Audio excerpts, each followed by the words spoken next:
performed at the Alley stage, and it reminds me a little bit about the first time I had sex. It's exciting, it's new, it's not going to last longer than 5 minutes. Actually, it's already lasted about twice as long as the sex did.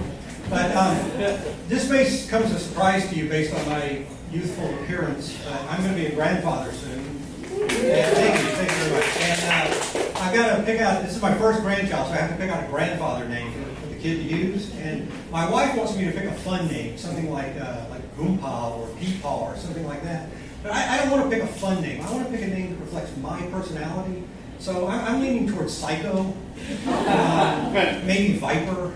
I think it would be really cool for my grandchild to say things like, can we go have a sleepover with Nene and Blood Raven this weekend? Gosh, we had so much fun today at the petting zoo with Meemaw and the Kraken.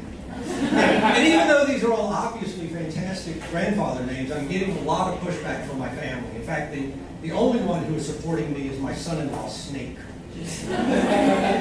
So you may have noticed all of the grandfather names I use had hard consonant sounds in them. And I did that for a reason, because comedians know that people find words with hard consonants in them to be funnier than words without.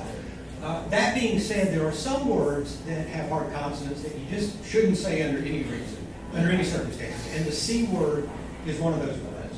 That word is offensive, it's vulgar, people get very upset at you when you say it. And I learned that the hard way when I gave the best man's toast at my brother's wedding.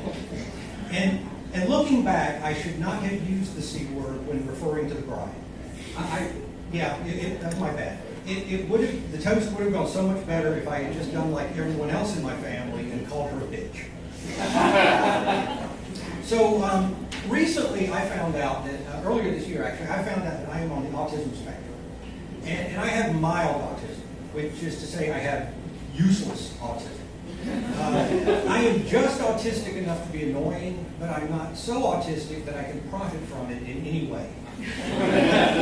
Yeah, like Rain Man. I mean, he could go to the casino, count cards at the blackjack table and win money, right? I would be hard-pressed to qualify for TV's Love on the Spectrum. I mean, really, all I can do is obsess over things that most folks don't care about and make people feel slightly uncomfortable in social situations. Speaking of obsessions, when I was 9 years old, I learned to play chess. And I was obsessed with chess for the next 2 years. And when I was 11, I started playing putt-putt golf, miniature golf. And I was obsessed with putt-putt for the next 4 years. I thought it was the greatest thing in the world. And when I was 15, I had a friend named Patty Garner, who was a couple of years older than me.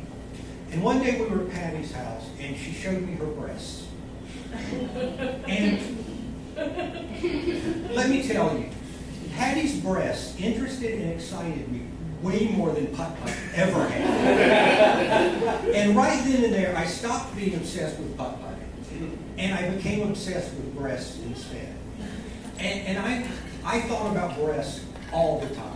In fact, breasts were the only thing I could think about for the next, I guess it's been about 50 years.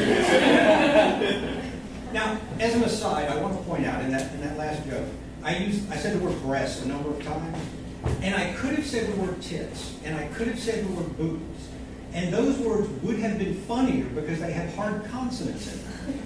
But I didn't do that because I didn't want to milk a breast joke for a cheap laugh.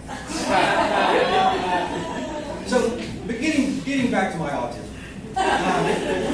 Here's the thing. I'm 65 years old. I did not even know I had it until a few months ago.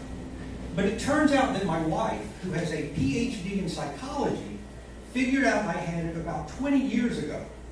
And she didn't bother to tell me.